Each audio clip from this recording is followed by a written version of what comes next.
In this video, I'm going to show you how to set up the M-VAVE controller and the M-VAVE Plus controller specifically for GarageBand and Onsong. So the first thing that you need to do with your M-VAVE foot switch is to pair it with your iPhone, iPad. This is Apple specific instructions. To do that, you turn the power on. When you do, you'll see the blue light flashes, and we go through the pairing process with the iPad. So continuing on, we have the switch in pairing mode, the blue light's flashing, and we have the foot control showing up in our devices in our Bluetooth screen. So we'll select foot control. I'll tell you we want to pair. And now it's connected, and the blue light on the switch is now solid blue. So once we've got it paired, now we need to configure the foot switch to work with GarageBand. And to do that, we need to set it up as a keyboard, custom keyboard, and not as a MIDI device. And to control that, we need another app. What we want is CubeSuite. So if you go to the App Store, you can download CubeSuite. Go ahead and open that up. And we have our foot control, it'll appear. So let's open that. And we see here there's a selection of ways that, different modes that the switch can work, program changes, multimedia keyboard. These are MIDI interfaces, but what we can do is we can use custom keyboard mode. And what that does is it makes the switch act as a keyboard, and it'll use the keys that are used for GarageBand. To see which keys GarageBand wants, what we need to do is to open the help for GarageBand. You may need to download that. At the end of the help are the keyboard shortcuts that are used for GarageBand. For instance, start or stop playback is a space bar. The up and down arrows are used for navigating tracks, and you can mute a track with the M. Okay, and so those are the functions that I want to use. And I've already got the switch set up to use those functions, but we'll get back to that. So let's go back to the CubeSuite, and we scroll down to custom keyboard mode, and for each key or each foot switch button, A, B, C, and D, A, B, C, and D, we have different functions that we can assign to it, different characters that we can assign to it. So let's take the first one. I've already got it for space, but for instance, if we want to change it to page down, we can do that here. Okay, we'll move it back to space.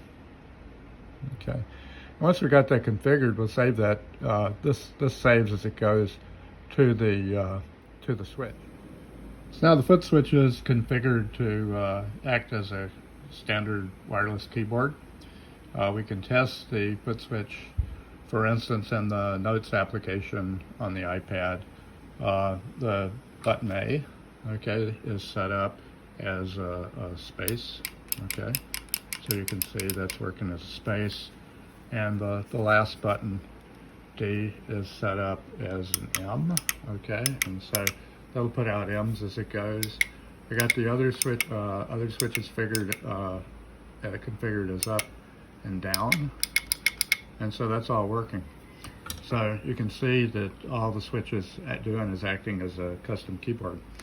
If we go to GarageBand now, we'll go ahead and open that, and let's pick a song. All right, and we should be able to start and stop the track just like that with the A button. Okay, we can select the tracks, okay, and mute them as we go. Select the next track, down, mute that. So I can go ahead and start the song. Just say run the drum, and select the next track I want to bring in.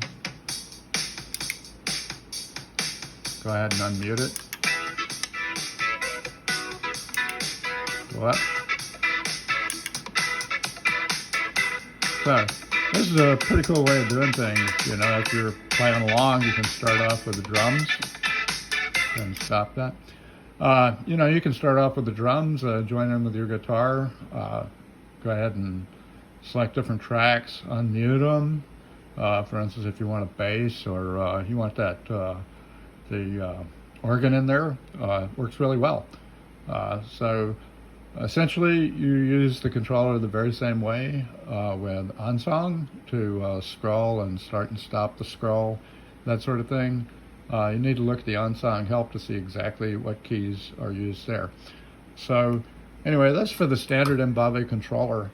The M-VAVE Plus controller looks exactly the same, but it has a couple extra functions. But the main thing to note, two things that I've seen are you've got this switch here, which turns it on U and H modes. And I found that the H mode is the one that actually works the best with this. When you go to the Cube Suite app with this switch on, let's see if we can go back there and let's hook this guy up. We go back to settings for Bluetooth. And you can actually hook up two controllers at the same time.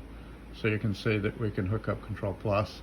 And these will work both at the same time. And so if you want to use multiple switches with your apps, you can, because they're just acting as keyboards.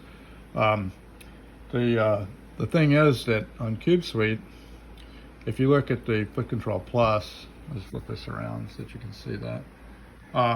It's only gonna have the A, B, and C buttons on there, because the D button on this switch, for some reason, all it does is to change channels. You can see there's channel 1 here. It'll have 6 channels. So it's got more functionality for those 3 buttons. You can have 6 different configurations for those 3 buttons. So essentially you could have 18 different functions controlled by the switch. But of course the level of complexity is much higher. So I prefer to just, you know, use it, if I'm going to use it just on one and just use these 3 buttons. The standard M-VAVE switch is probably a better choice because you've got 4 functions that are just built right into it. So anyway, that's all the information that you should need to get that M-VAVE switch working with GarageBand.